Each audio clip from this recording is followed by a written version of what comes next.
వికాస్ అక్కడుండగా నువ్వు ఇక్కడికి వచ్చావేంటావని? థ్యాంక్స్ బావా. ఎందుకు? నేను అమ్మవారికి బోనం సమర్పించడంలో నువ్వు నాకు చాలా పెద్ద హెల్ప్ చేశావు. నేనేం చేశాను? వీళ్ళిద్దరూ పక్కకొచ్చి ఏం మాట్లాడుకుంటున్నారు? నీళ్లు పడ్డం నువ్వు కావాలని చేయకపోయినా నాకైతే చాలా ఉపయోగపడింది. అందులో అంత హెల్ప్ ఏ ఉంది? నా వలన అనవసరంగా నీకు డిస్టర్బెన్స్ కలిగిందేమోనని అనుకున్నాను. అందులో ఎంత సహాయం ఉందో నాకు తెలుసు బావా. పోనీలే, నాకు తెలుసో తెలియకో మేలైతే చేశాను గాని హాని చేయలేదు. అదే సంతోషం. ఓ మాట చెప్పనా బావా? చెప్పు.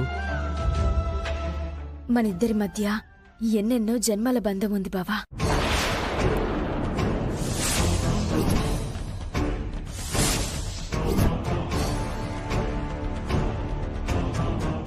నా తమ్ముడు దాని మెళ్ళ తాళి కట్టినట్టు ఎన్నెన్నో జన్మల బంధం ఉందనంటుందేంటి?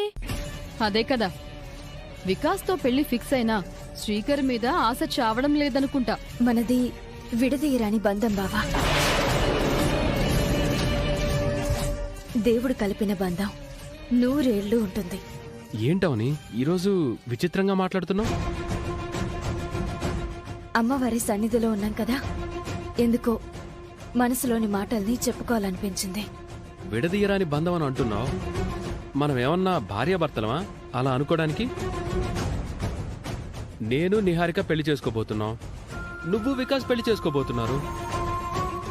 పెళ్లితో ఒకటైన వారివే విడదీయరాని బంధాలవుతాయి. నువ్వు చెప్పింది అక్షరాల నిజం బావా. అందుకే విడదీయరాని బంధం అని అంటున్నాను. శ్రీకరేమో పెళ్ళైన వాళ్ళ గురించి చెప్తున్నాడు. అవని ఏమో అర్థమయ్యి అవనట్టు మాట్లాడుతుంది. అవని మాటల్లో ఏదో మర్మముందన్నయ్యా. అవునవును, శ్రీకర్కి గతం గుర్తుకు రాలేదు కదా అని వాణ్ణి మరింత పిచ్చోణ్ణి చేస్తుంది. ఏంటో ఈ రోజు నీ మాటలు నాకు కొత్తగా వింతగా అనిపిస్తున్నాయి. ఒక మాటలో చెప్పాలంటే అర్థం కావటం లేదు కూడా. సమయం వచ్చినప్పుడు, అమ్మవారు సంకల్పించినప్పుడు అన్నీ అర్థమవుతాయిలే. ఏదేమైనా ఈరోజు నువ్వు చేసిన సహాయానికి మరోసారి థ్యాంక్స్ చెప్పుకుంటున్నాను. ఇట్స్ ఓకే అవని.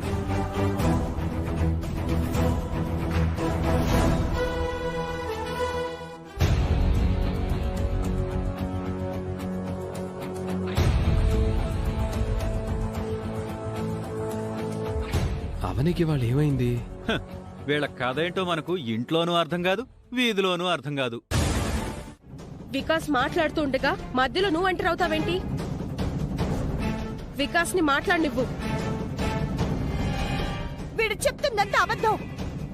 నిజాలేంటో నేను చెప్తాను వినండి. వికాస్ ని మాట్లాడినివ్వు. నువ్వు చెప్పు వికాస్. దైవ సమ్మానులైన వేదవతి ప్రసాదరావు గారు నాకేం చెప్తే అది చేస్తాను, ఎందుకంటే పెళ్లి కుదిర్చింది వారే కదా అని అన్నాను.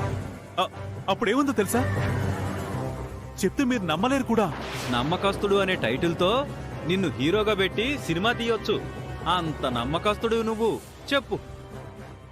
ఆవిడ చెప్పినట్టు వినకపోతే నా గురించి చాలా చెడుగా చెప్తానని బెదిరించింది.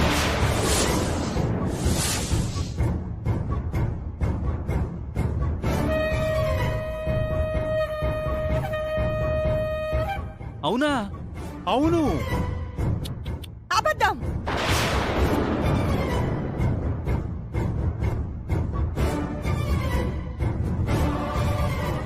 నీ చెల్లిని శ్రీకర్ గారికిచ్చి పెళ్లి చేయాలనుకోవడం, అవని శ్రీకర్ గారి మీద మనసు పడ్డం నిజం కాదా? ఏది అబద్ధం? అబద్ధాలను నిజాలుగాను, నిజాలను అబద్ధాలుగాను తారుమారు చేస్తూ గారడీ చేస్తోంది, గారడి. అమ్మమ్మ, తాతయ్య, ఈ సుజాత చెప్తున్నవన్నీ అబద్ధాలని అర్థమవుతున్నాయి కదా. ఇంతసేపు ఎందుకు డిస్కషన్? మనం పండుగని సెలబ్రేట్ చేసుకుందాం. వికాస్ చెప్పడం అయింది కదా, ఇప్పుడు నేను చెప్తాను వినండి.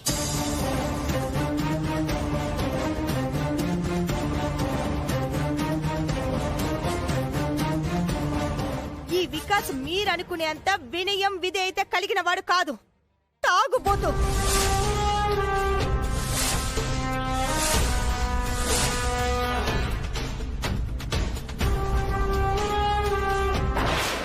మందు తాగి డ్రైవ్ చేస్తూ ఒకడు నన్ను కారుతో గుద్దాడని ఆ రోజు మీతో చెప్పాను కదా, వాడే వీడు.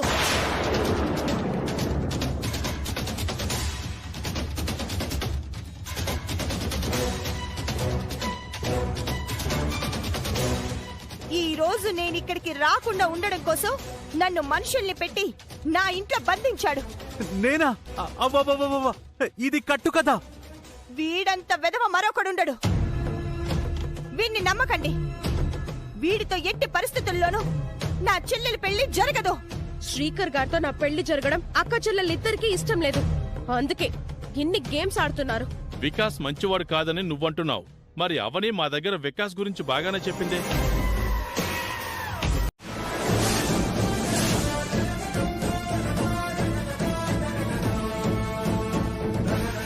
విన్నావు కదా? ఇప్పుడు బయలుదేరు. లాభం లేదు. ఇంకా మీ అందరికీ నేను నిజం చెప్పాల్సిందే.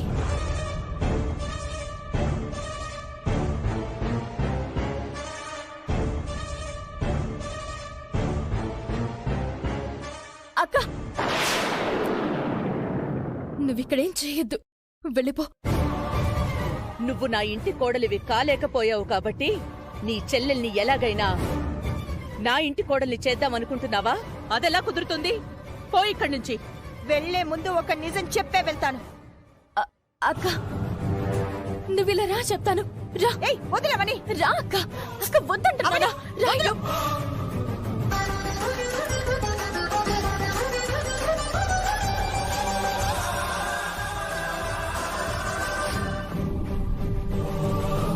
నా తమ్ముణ్ణి అందరి ముందు వెధవని చేయబోయింది. దయచేసి ఎవరూ ఆవిడ మాటలు నమ్మకండి. వదులు. అక్క, ఎందుకు లాక్కొచ్చావు? వాడి గురించి నువ్వెందుకు మాట్లాడలేకపోయావు? మీ మ్యారేజ్ సర్టిఫికెట్ ని చూపించకుండా ఎందుకు ఆపేశావు? ముందు నువ్వు ఇక్కడి నుంచి వెళ్ళిపో అక్క. ఏం మనిషివే నువ్వు? నిన్ను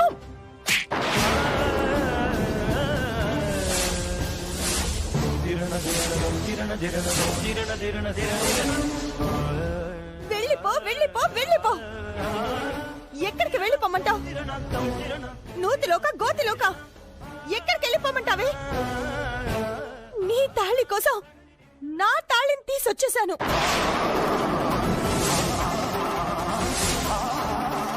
నీ పసుపు కుంకుమల్ని కాపాడడం కోసం నీ పసుపు కొమ్ముని కట్టుకొనొచ్చానే.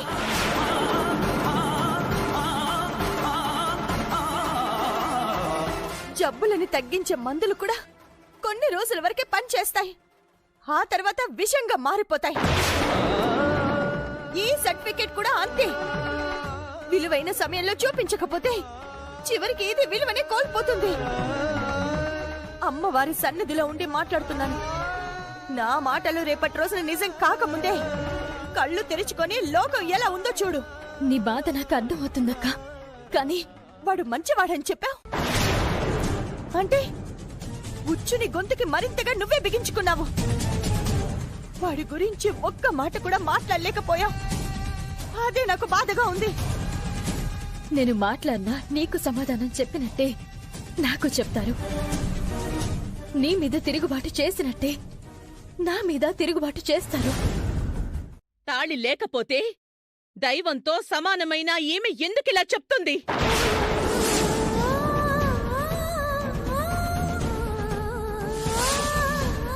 నేను భవిష్యత్తు గురించి అడగాలనొచ్చాను. గతం గురించి చెప్పింది నిజం తెలుసుకోవాలా లేదా? అవని పెళ్లి విషయంలో చాలాసార్లు దోబూచులాటలు జరిగాయి. ఈ రోజు అమ్మవారి ముందు తేలిపోవాల్సిందే. అవునవును. ఎంతకాలం ఇలా? లేదని మేము చెప్తున్నాం కదా. ఎందుకు నా కాబోయే భార్యను అనుమానిస్తున్నారు? చూస్తే ఇప్పుడు వచ్చిన నష్టమేంటి? చూడాల్సిందే. అత్తయ్య, మనం ఇంటికెళ్ళాక మాట్లాడుకుందాం. లేదమ్మా, ఈ విషయంలో 10 సార్లు అనుమానాలొద్దు. ఈరోజు తేలాల్సిందే. వేద, తాళి ఉందో లేదో చూడు.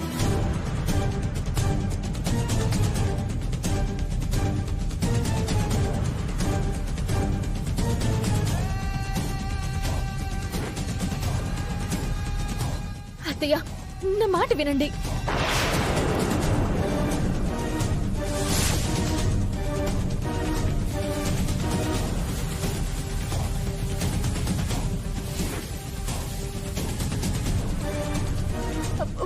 వద్దత్తయ్య, ప్లీజ్.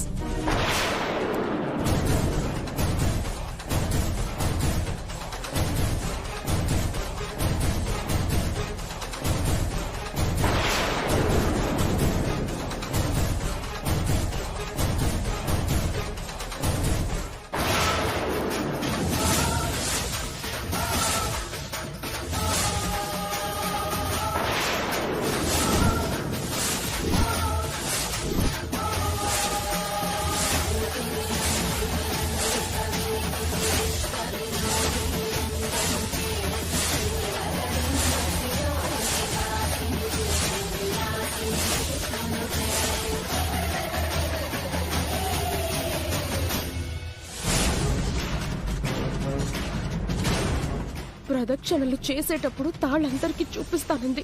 అలాగే జరిగింది. నేను చూసినప్పుడు తాళి లేదు కదవని. అంటే నీకు పెళ్ళయిందా?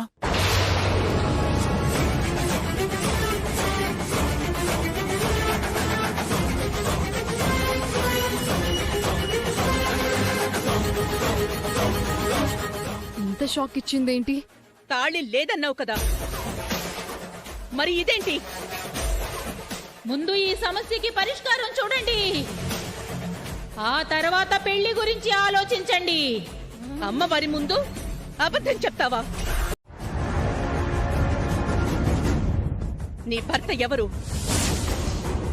నీ భర్త దగ్గర ఉండకుండా నువ్వు మా ఇంట్లో ఎందుకుంటున్నావు? అత్తయ్య, ఏ విషయంనైనా ముక్కుసూటిగా చెప్పగలిగే ధైర్యం ఉన్న అవ్వని తాళి విషయం చెప్పుకోలేకపోయిందంటే మనసులో ఎంత బాధ ఉందో ఏంటో. ఇప్పుడు మనం బలవంతంగా అడగడం ఎందుకు? సమయం వచ్చినప్పుడు తనే చెప్తుందిలేండి. ఇంతకు మించి ఇంకేం సమయం రావాలి? అవని ఇప్పుడు చెప్పాల్సిందే. అది కాదు మామయ్య గారు, తను. నువ్వింకేం మాట్లాడుకుని హారిక. అయినా అవని తాళి విషయం వచ్చేసరికి నువ్వు ప్రతిసారి ఎందుకు కంగారు పడుతున్నావు? నాకు కూడా అదే అనుమానంగా ఉంది. నాకేం కంగారు లేదే. అయితే నువ్వేం మాట్లాడొద్దు. నువ్వు చెప్పవని, నీకు తాళి కట్టింది ఎవరు? పోనీ నిన్నెవరైనా పెళ్లి చేసుకుని మోసం చేశారా? అలాంటిదేమైనా ఉంటే ఆ మనిషి ఎవరో చెప్పు, మేం వెళ్ళి మాట్లాడతాం. నీ కాపురాన్ని చక్కదిద్దుతాం. ఆ మనిషి ఎవరు? అతని పేరేంటి? అతని కుటుంబం ఏంటి? అతని వివరాలేంటి? ఇప్పుడు నువ్వు చెప్పక తప్పదు. ఈ రకంగా అడిగితే చెప్పకుండా ఎందుకుంటుంది? శ్రీకర్ గురించి చెప్పేస్తుంది. ఇలా అడిగితే నువ్వు చెప్పవు గాని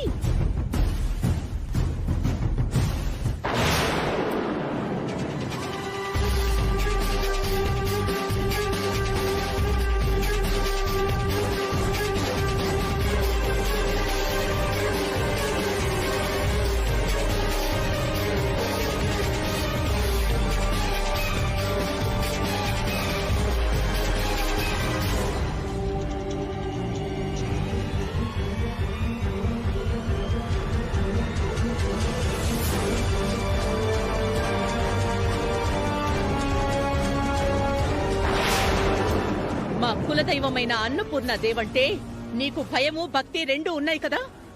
అమ్మవారి సాక్షిగా నిజం చెప్పు.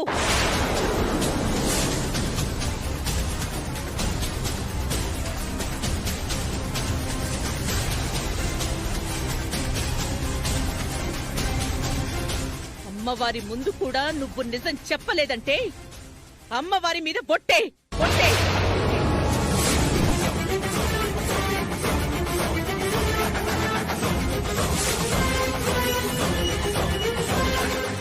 ఇంత దూరం వచ్చాక చెప్పకుండా ఎందుకుంటుంది? చెప్పు చెప్పు.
పెళ్ళైన అమ్మాయికి నువ్వు మళ్ళీ ఎలా పెళ్లి చేస్తావు? ఒకరి మెడలోకి తాళి చేరాలి, మరొకరి మెడలోకి తాళి ఎప్పుడో చేరింది.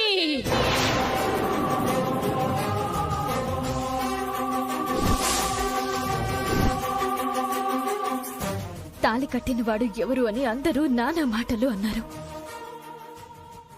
దాంతో బావ గురించి చెప్పాల్సొచ్చింది.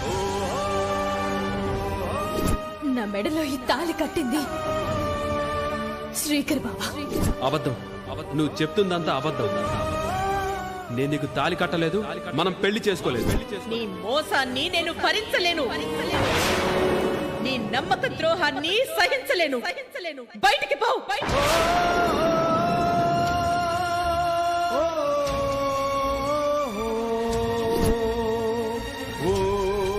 తాళి బయటపడింది, నేను బయటపడ్డాను.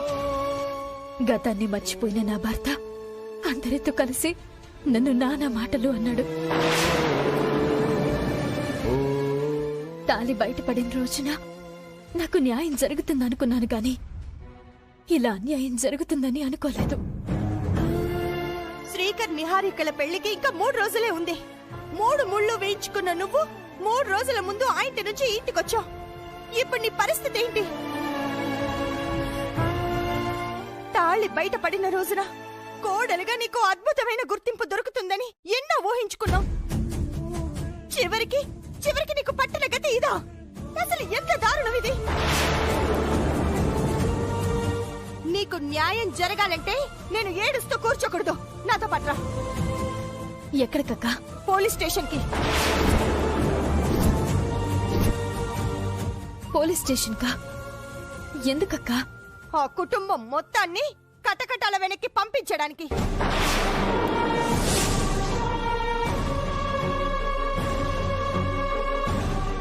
ఏంటక్కా ఈ నిర్ణయం? ఏ పిచ్చిదానా, నువ్వింకా వాళ్ళ గురించి మంచితనంతో ఆలోచించావంటే నీ జీవితం సర్వనాశనం అయిపోతుంది. ఇప్పటి వరకు నువ్వు చేసిన త్యాగాలు చాలు, అనుభవించిన నరకం చాలు. నిన్ను రోడ్డున పడేసిన వాళ్ళని నేను రోడ్డు కీర్చకుండా వదలను. వెళ్దాంరా. అక్క, బావకు గతం గుర్తుకు రానంత వరకు మనం ఎక్కడికి వెళ్ళినా నా సమస్యకు పరిష్కారం దొరకదక్కా.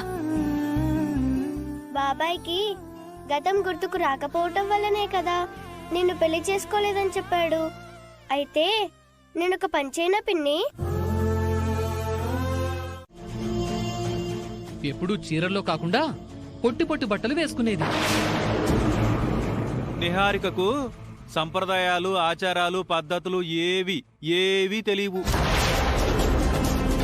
చాలా మంది అబ్బాయిల్ని వెంట తిప్పుకొని చివరికి వాళ్ళని పిచ్చి వాళ్ళని చేసి వదిలేసేది.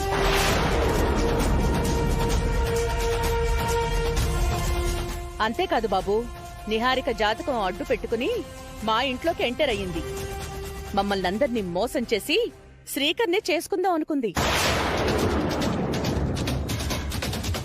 నా భార్య వేదవతి స్థానంలోకి వచ్చిన తర్వాత నిహారిక అసలు రూపం చూపిస్తుంది.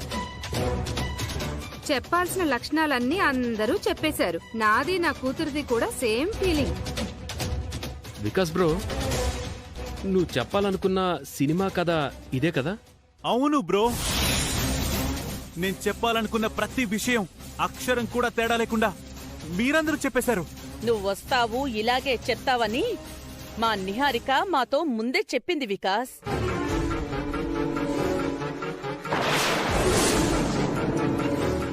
మేం చెప్పినవి కాకుండా ఇంకా నువ్వు చెప్పాల్సిన ఏమన్నా ఉన్నాయా? మొత్తం చెప్పేసిన తర్వాత ఇంకా చెప్పడానికి ఏముంది? నిహారిక గురించి ఇంత తెలిసిన తర్వాత కూడా మీరింట్లోనే పెట్టుకుంటారా? శ్రీకర్ నుంచి పెళ్లి చేసి ఇంటి కోడల్ని చేసుకుంటారా? ఎట్టి పరిస్థితుల్లోనూ పెళ్లి క్యాన్సిల్ కాదు. నిహారికకు మామయ్యకు పెళ్లి జరిగి తీరుతుంది. మీరందరూ చాలా తెలివైనోళ్ళని నేను చాలా ఊహించుకున్నాను. మీరింత అమాయకులేంటండి బాబు? నిహారిక మీతో ఏవైతే చెప్పిందో అవన్నీ నిజాలు. అసలు అదే నిహారిక ఒరిజినల్ క్యారెక్టర్. అవనితో పెళ్లి క్యాన్సిల్ అయిందన్న బాధలో నువ్విలాగే మాట్లాడతావని చెప్పింది బాబు. ఇలా సెట్ చేసావా నిహారిక? సెట్ చేయడం ఏంటి బాబు? నిహారిక మా దగ్గర చెప్పింది నిజమే కదా. ఇష్టపడిన అమ్మాయిని పెళ్లి చేసుకోలేకపోతున్నామనే బాధ నీకు చాలా ఎక్కువ ఉంటుంది. అదేం తప్పు కాదులే. విక్కీ, అవని కాకపోతే అవని లాంటి అందమైన అమ్మాయి నీకు మరొకరు దొరుకుతారు. నువ్వేం బాధపడకు. బాధలో నా గురించి పిచ్చి పిచ్చి స్టేట్మెంట్స్ చెయ్యకు. నేనే ముదుర్ననుకున్నాను. నువ్వు ముదుర్లకే ముత్తాతవి. నీలాంటి వాళ్ళని చూసే ఆ పదాన్ని కనిపెట్టుంటారు. ఈ విషయం తెలుసుకోవడానికి నీకు ఇంతకాలం పట్టింది. Poor fellow. ఏయ్ దుబాయ్, అవనితో నీ పెళ్లి ఆగిపోయిందనే డిసప్పాయింట్మెంట్ లో ఉండి నా పెళ్లికి రావడం మాత్రం మానేకు. నా పెళ్లిలో ఫుడ్ ఒక రేంజ్ లో ఉంటుంది. తిని వెళ్దు గాని. అన్ని ఐటమ్స్ గొంతు దిగకపోయినా కనీసం పప్పన్నమైనా తిని వెళ్దు గాని. సరేనా? ఎగిరెగిరి పడకు నిహారిక. దెబ్బ తిన్న ప్రతిసారి రెట్టింపు కసితో, అంతకు మించిన ప్రతీకారంతో ప్రణాళికను సిద్ధం చేసుకుంటాను. వికాస్ గాడి గేమ్ నుంచి క్విట్ అయ్యాడని అనుకోవద్దు. నా ఫ్యామిలీ మొత్తాన్ని నా వైపుకి తిప్పుకున్నాను. నువ్వు ఏమి చెయ్యలేదు. నా గురించి, నా క్యారెక్టర్ గురించి బయటపడాలని అవని కూడా చాలా ప్రయత్నాలు చేసింది. ఇప్పుడు అవని కూడా ఏమీ చేయలేదు. దుబాయ్కి టికెట్ ని స్పాన్సర్ చేయమంటావా?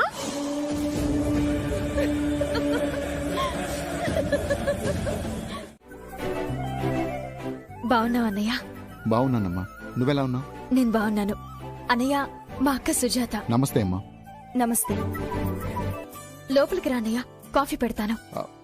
అవని ఇతన్ని ఎందుకు పిలిచింది? అసలు ఏం చేయబోతోంది? నేనొచ్చింది నా చెల్లెలింటికి, అంటే నా ఇంటికి. ఇప్పుడు నాకు నా చెల్లెలి కష్టం గురించి తెలుసుకోవడం ముఖ్యం గాని మర్యాదలు కాదమ్మా. నువ్వు అర్జెంటుగా రమ్మని ఫోన్ చేసినందుకు వెంటనే బయలుదేరొచ్చాను. అయినా నువ్వు శ్రీకర్ ఇంట్లో ఉండకుండా అక్క దగ్గర ఎందుకుంటున్నావు? అసలేం జరిగింది? నాకన్ని విషయాలు ఇప్పుడే తెలియాలి. అన్ని సమస్యలకు కారణం ఇంకా నా అత్తారింట్లో మా పెళ్లి విషయం తెలియకపోవడమే. నీ పెళ్లి విషయం గురించి వాడింకా చెప్పలేకపోయాడా? చిచి, ఏం మనిషమ్మా వాడు? చెప్పే అవకాశం శ్రీకర్ గారికి కుదరలేదన్నయ్య. ఇంత జరిగిన తర్వాత కూడా నువ్వు శ్రీకర్ని వెనకేసుకొచ్చావంటే బాగుండదవని. ఎన్ని అవకాశాలొచ్చినా నిలబెట్టుకోవడం నీకు ఆ శ్రీకర్కి చేత కాలేదు కదా. ఏం చేయమంటావు? ప్రతిసారి అత్తయ్య ప్రాణం అడ్డొచ్చింది. మురళి, నీ దగ్గర నేను కొన్ని వాస్తవాలు చెప్పాలి. నా చెల్లెలు కదా అని వెనుకేసుకురాలేను. అటు శ్రీకర్ దగ్గర, ఇటు అవని దగ్గర, ఇద్దరి దగ్గర తప్పుంది. శ్రీకర్ ఏమో తన స్వార్థం ఆలోచించుకున్నాడు. అవని ఏమో బయటికి గెంటేస్తున్న ప్రతిసారి తల వంచుకొని వచ్చేసింది. కాని ఏనాడు తన మెడలో ఉన్న తాళి గురించి చెప్పే ప్రయత్నమే చేయలేదు. చివరికి చెప్పే సమయం వచ్చేసరికి ఎవరూ నమ్మలేని పరిస్థితులు చుట్టుముట్టేశాయి. ఎందుకు అలాంటి పరిస్థితులు వచ్చాయో, ఇన్ని రోజులు ఆ ఇంట్లో ఏం జరిగిందో నాతో వివరంగా చెప్పమ్మా. నీ సమస్యకు పరిష్కారం నేను ఆలోచిస్తాను. చెప్తానన్నయ్య. జాతకం కలవనందున మేము మా పెళ్లి విషయం చెప్పుకోలేకపోయాం. నువ్వు కూడా మా గురించి చెప్పే ప్రయత్నం చేసి ఆగిపోయావు. నీకు అంతవరకు జరిగినవన్నీ తెలుసు. ఆ తర్వాత అసలు సమస్య మొదలైంది. ఆ ఇంటికి సరిపడా జాతకం కలిగిన సంబంధం వచ్చింది. తన పేరు నిహారిక. తను నా అత్తారింట్లో అడుగుపెట్టిన తర్వాత నుంచి నేను ఆ ఇంటి మేనకోడలనని తెలిసినంత వరకు అంతా బాగానే జరిగింది. కానీ ఒకరోజు పల్లెటూరులో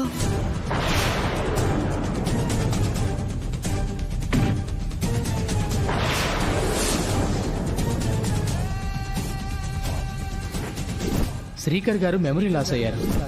నువ్వు బయట అమ్మాయిది కాదు, వేదవతి గారి మేనకోడలు అని తెలియగానే సంతోషం అనిపించిందమ్మా. వాడు మెమరీ లాస్ అయిపోవడం ఏంటమ్మా? అవని నుదిటి రాత అలా తగలడింది మరి. పేరుకి గొప్పెట్టి కోడలు అంతే. అంతకు మించి దీని జీవితానికి ఎలాంటి సంతోషమూ లేదు. మెడ నుంచి తాళి బయటపడినా తాళి కట్టింది శ్రీకరేనని అవని చెప్పినా ఎవ్వరూ వినిపించుకోలేదు. బయటికి గెంటేశారు. నా మెడలో ఈ తాళి కట్టింది శ్రీకర్ బావా. నువ్వు చెప్తున్న అబద్ధాలకు ఎందుకో ఈ క్షణం నీ మీద నాకు అసహ్యం అనిపిస్తుంది. బయలుదేరవని.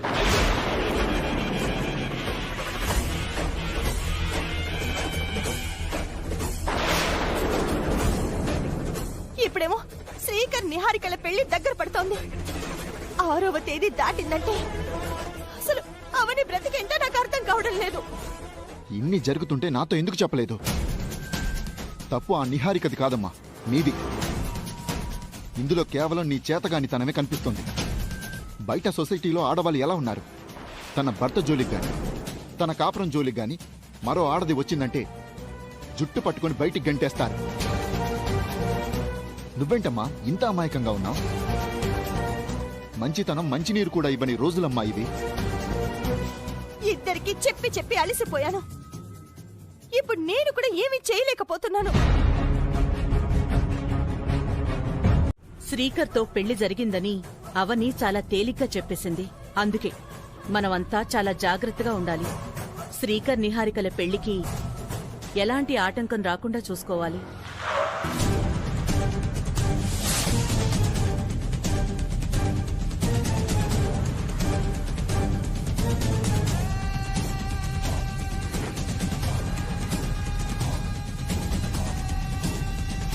పదమ్మా.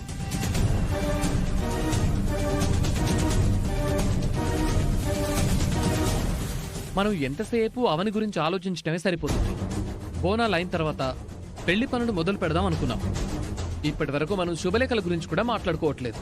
చిన్న బామ్మర్ది పెళ్లి విషయంలో ఎవ్వరూ టెన్షన్ పడకండి పెద్ద బామ్మర్ది. బడ్జెట్ నా చేతిలో పెట్టండి. పెళ్లి బ్రహ్మాండంగా జరిపించే పూచి నాది. శ్రీకర్ నిహారికల పెళ్లి జరగడానికి వీల్లేదు.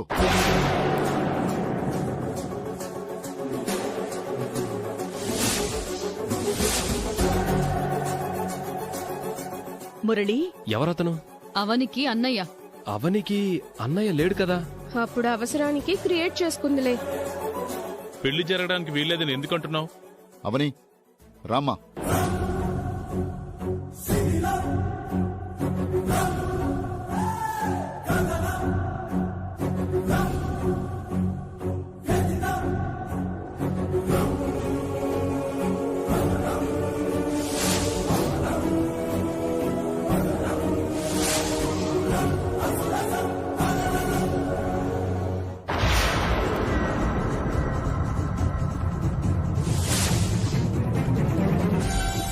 మనం ఇంటి నుంచి బయటికి గెంటేశాం కదా, ఏదో పెద్ద ప్లాన్ తోనే వచ్చింది.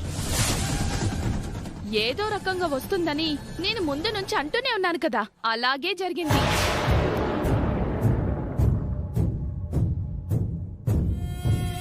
నువ్వవనితో రాకపోయుంటే నిన్ను ఆప్యాయంగా పలకరించేవాళ్ళం.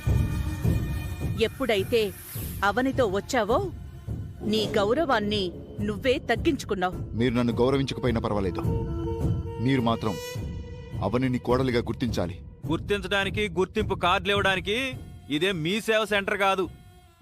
శ్రీకర్, ఈ క్షణం నువ్వు నన్ను గుర్తుపట్టకపోవచ్చు, కానీ ఇప్పుడు నేను కొన్ని నిజాలు మాట్లాడకపోతే అవని అన్యాయం అయిపోతుందిరా. అవని నిహారికకు అన్యాయం చేయాలని ప్రయత్నాలు చేస్తుంది. అవని గురించి నీకేం తెలుసని మాట్లాడుతున్నావు? మీ పెళ్లి విషయం గురించి డీటెయిల్డ్గా తెలిసిన ఏకైక వ్యక్తినిరా నేను. నువ్వు అవనిని పెళ్లి చేసుకున్నావని స్టేషన్లో గాని కోర్టులో గాని సాక్ష్యం చెప్పగల ఏకైక సాక్షినిరా నేను. అమ్మా, ఇతనెవరో నాకు తెలీదు. అత్తయ్య నన్ను కోడలిగా అంగీకరించింది. అవని,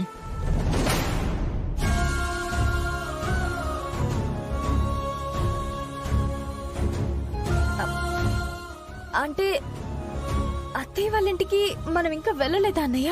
లేదమ్మా, అంది వేలోనే ఉన్నాం. ఏమైంది? అత్తయ్య నన్ను కోడలుగా అంగీకరించిందని కలవరిస్తున్నావేంటి? మనం అత్తయ్య వాళ్ళ ఇంటికి వెళ్ళినట్టు, నువ్వు మా పెళ్లి గురించి గట్టిగా నిలదీసినట్టు, చివరికి మా మ్యారేజ్ సర్టిఫికెట్ ని నువ్వందరికి చూపిస్తే దాన్ని చూసి మా పెళ్లిని అత్తయ్య నమ్మి నన్ను కోడలుగా దగ్గరికి తీసుకున్నట్టు కలగన్నానన్నయ్య. అత్తయ్య నమ్మిందంటే అందరూ నమ్మినట్టే. అత్తయ్య మాట వేదం కదా. ఎంత మంచి కలగన్నానన్నయ్య. కళ్ళు తెరిచేసరికి ఆ కళ మాయమైపోవడం, అది నిజంగా జరగలేదనుకోవడం చాలా బాధగా ఉంది. ఎందుకు బాధపడతావమ్మా? కాసేపట్లో జరగబోయేది అదే. నిజాలన్నీ తెలిసిన తర్వాత, ఆ ఆధారాన్ని చూసిన తర్వాత నిన్ను కోడలుగా చచ్చినట్టు ఒప్పుకుంటారు. నువ్వు కన్నకల నిజమవుతుందమ్మా. ఆ నిజానికి మనం చాలా దగ్గరలో ఉన్నాం.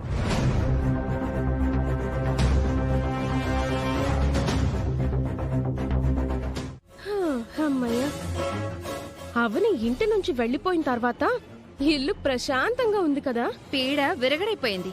ఇకపై ఇంటికి రాకుండా ఇంకా కట్టడి చేసేయాలి. 4 అక్షంతలు నీ తల మీద, శ్రీకర్ తల మీద పడిపోయాయంటే అవనికి ఇక ఎంట్రీ క్లోజ్ అయినట్టే. ఆ అవని గురించి పదే పదే ఆలోచించకండి. పొరపాటున వచ్చినా వచ్చేయగలదు.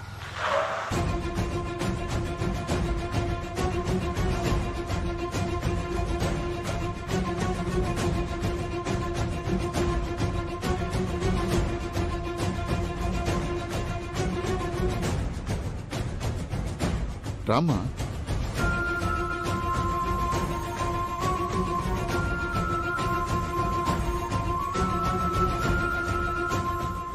మనమేం అన్యాయంగా గొడవ పెట్టుకోవడానికి రాలేదమ్మా.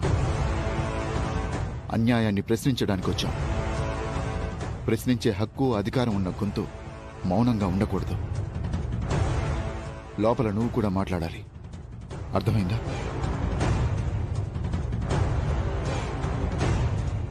రామ్మా, వీలైనంత తొందరగా మీ పెళ్లి పనులు మొదలు కావడం అన్ని రకాల మంచిది. అత్తయ్య మామయ్యలు ఆ పనుల్లోనే ఉన్నారు కదా, ఎలాంటి టెన్షన్ లేదు.